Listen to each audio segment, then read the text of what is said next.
What's up guys, my name is Ace, and one of the questions I often get within Black Ops 4 is what is the best specialist to use for objective game modes? If you really want to be a good team player and help out, which specialist character is going to be best? So today I thought I'd make my list of the top 5 best specialists to use in objective game modes. Keep in mind, of course, this is just my list based on my opinions as well as my experience with the game. Feel free to disagree, and if you do, just let me know in the comment section below why you disagree with my list. So let's hop right into it and start it off with number 5. In the number 5 spot, I've got Recon. Now, even though Recon's equipment and ability don't directly get kills for you and help you secure the objectives, situational awareness and knowing what's going on around the map is extremely important in this game, especially in objective game modes, and therefore I felt Recon definitely deserved a spot on this list. Recon's sensor dart is incredibly powerful in objective game modes when used properly, because it not only shows you where the enemies are, it also shows your entire team where the enemies are, and you can place it exactly where you want. So in some situations, putting a sensor dart on your flank can be incredibly powerful, because now you have that peace of mind knowing that the flank is covered so you can focus on the front.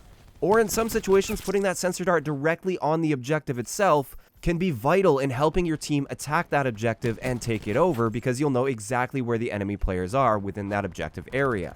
In addition to that, 1 to 2 times per game you get the vision pulse, which allows you and your teammates to see those enemies through walls, and this essentially means you're going to get some free kills on enemies, because if you can see them through walls, you should definitely be winning most of those fights, and this can be great for securing map control or just locking things down. So like I said, even though Recon doesn't have direct lethal abilities, having that situational awareness and sharing that with your team can be extremely important in objective game modes, and therefore I definitely feel Recon deserved a spot on this list. Moving on to number 4, this is one that you guys may not think of as a super objective-oriented character, but I feel pretty strongly that he is a very important objective character. This is Ajax. With Ajax, we get the 9-bang as well as the shield, and that 9-bang can be vital because it essentially blinds anyone within a fairly large radius, and this is excellent for attacking objectives. So if you have enemies that are directly on objectives, you throw a charged up 9-bang on there, and it's basically a bunch of free kills for you. Also, if you do get pushed back and you don't have the objective and the enemies are starting to set up a spawn trap on you, the 9-bang can be used to break out of spawn traps quite easily, because you should know where the enemies are generally set up. So you just throw a 9-bang over there, and once again, those are essentially free kills for you as long as you throw that 9-bang properly. So Ajax's 9-bang is great for objective play simply because you can surgically remove players from an area of the map anytime you have a 9-bang charged up, which is excellent for helping you and your team secure map control. In addition to the 9-bang, we have Ajax's shield, and this can be used in a lot of different situations. You can use it for either just pushing up and gaining map control, or you can use it directly on the objective. If you want to capture the B flag in domination, for instance, you can activate your shield, and as long as you're looking in the right direction, you should be able to capture that B flag quite easily most of the time. As long as you're conservative with your ammo, that shield can last for quite a long period of time, and you can use that to your advantage to keep enemies away from the objective. And in a lot of objective modes, every second counts on that objective, which makes the ballistic shield a great tool in objective modes. This brings us to number 3 on the list, and this one is probably no surprise to a lot of you. This is Battery. Battery is extremely lethal, and she's got that cluster grenade, which is amazing for attacking objectives, or cutting off choke points, or killing campers, or people that are set up defending objectives. And the cluster grenade has a lot of potential to get kills, but even if you're not getting kills directly with that cluster grenade, they can be used quite effectively for just pushing enemies away from a certain area until all those clusters go off, which can often give you a window of time to push up and get those kills with your weapon. As a result, just for the cluster grenade even, Battery is an amazing objective character, but we also have the War Machine, which is also great for objectives because it's got such a great lethal area of effect range, and this allows you to push objectives or defend objectives or simply get a lot of kills and push the enemies back into their spawn, which means overall Battery is just extremely versatile for objective modes, and she is an excellent choice.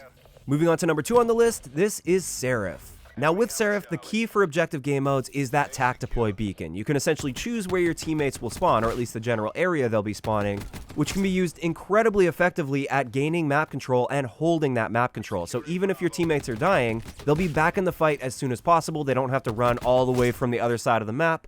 They'll be there, back in the fight, and ready to attack that objective again. When used properly, tac deploy beacons have the potential to completely change the outcome of a game. However, I do consider Seraph to be a higher skilled specialist. The reason behind this is if you're putting tactical beacons in a bad location, this can actually be really detrimental to your team. It can just get you guys killed over and over and over again, and this just feeds the enemy team score and potentially score streaks, which can cause the game to snowball, and you guys will end up being completely screwed for the rest of the match. So Seraph can definitely be used wrong, but as long as you're using her properly and placing that tactical beacon in a safe area that is pushed up that will allow you to gain that map control, then she has the potential to help your team absolutely dominate in objective modes.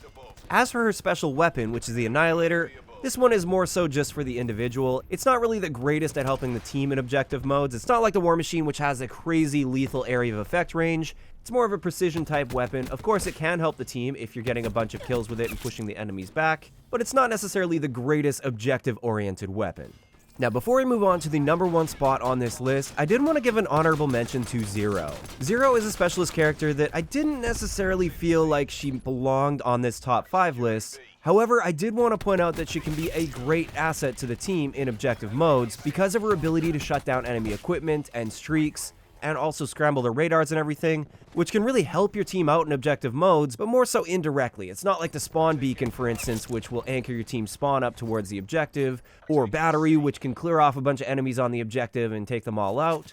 She's more of that support style character, and therefore I just wanted to give her that little honorable mention. So finally, this brings us to #1 on the list of the best specialists to use in objective modes, and you guys have probably guessed it by now, this is Torque. In my opinion, Torque is miles ahead of the other specialists when it comes to objective modes. He absolutely has the ability to completely control the map and control the outcome of the game. Now, a lot of people see Torque as that camping sort of specialist where you find a room and you place down your barricade and your razor wire and you lock it down and you just camp that room out. If you're using it in this way, then yeah, he's not going to be the greatest objective character. He's not really helping out too much with the objective. However, when you use Torque properly and you use the barricade and the razor wire to cut off key lanes and choke points to funnel enemies into areas away from the objective, you have the ability to completely control the map with Torque. Razor wire is surprisingly effective, even though it's quite easy to counter. All it takes is one rocket shot to take that out. It seems like most players don't carry launchers, and more often than not, when an enemy sees barbed wire, they just go the other way, which is exactly what you want them to do when you're placing that razor wire properly. In addition to that, we have his barricade, which is much more powerful than the razor wire, and the key with the barricade is that you earn it way more often than any one of the other specialist abilities in the game. In some objective game modes, you can expect to earn a barricade 5 or more times in a single match. 5 barricades throughout a match has so much potential to completely cut off certain areas and lanes. This is why, at least in the game's current state, Torque is, without a doubt, the best specialist character for objective game modes. If you're playing an objective mode and you've got no Torque on your team and you're starting to struggle, that is definitely the specialist I would switch to because he has that ability to completely turn things around and start controlling the map. And with that, we're going to wrap up today's video on the top 5 best specialists to use in objective game modes. Of course, I'd like to know in the comment section below, what's your top 5 list? Is it similar to mine or is it completely different? Let me know what your list is in the comment section down below. If you enjoyed the video, a like rating is always appreciated, and don't forget to subscribe for more if you haven't already. I'll talk to you guys next time. Yeah.